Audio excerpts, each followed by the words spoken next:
Have you ever woken up one morning and thought, is this it?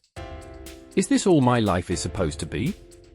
Maybe you feel stuck, unfulfilled, or even regretful about the choices you've made.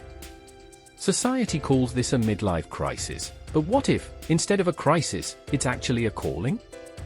Stick with me, because today, we're going to look at what the Bible says about midlife, purpose, and how God can use this season to do something new in your life. A biblical perspective on midlife. The world tells us that midlife is when we start declining, when we've peaked, and all that's left is looking back at what could have been. But the Bible tells a different story. Jeremiah 29 verse 11 reminds us, "For I know the plans I have for you, declares the Lord, plans to prosper you and not to harm you, plans to give you hope and a future." Notice, it doesn't say, "I had a plan for you when you were younger." It says, "I have a plan for you right now." One of the best examples of a midlife, or later life, calling is Moses. At 40, Moses fled Egypt after a huge mistake. He probably thought his life was over. But then, at 80 years old, God called him from a burning bush and gave him his true purpose, to lead the Israelites out of Egypt, Exodus 3. What if Moses had given up, thinking his best years were behind him?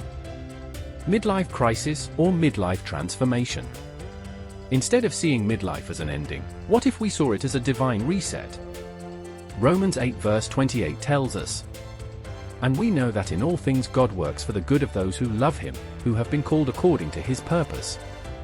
Another example is when Abraham was 75. God told him to leave everything and start fresh, Genesis 12. Sarah was 90 when she had Isaac. God didn't put an expiration date on their purpose.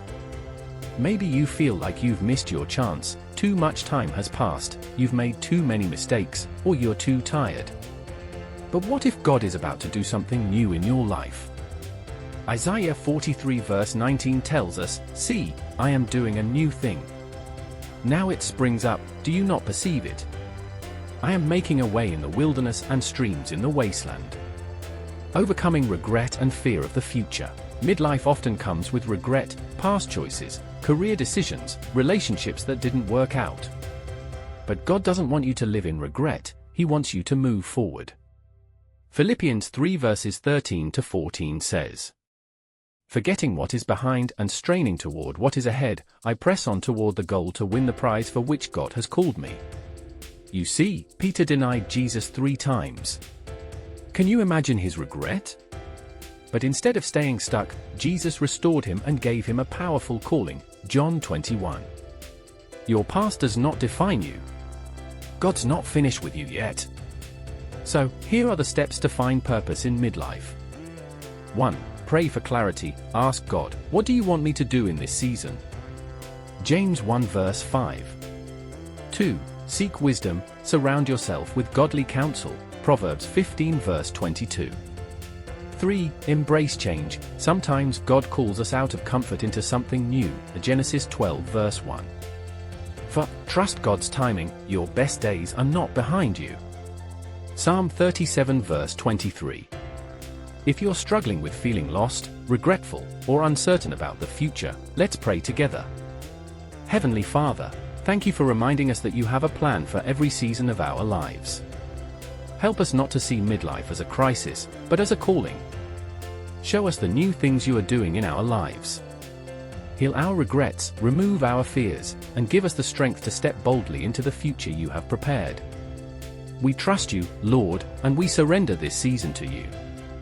In Jesus' name, Amen.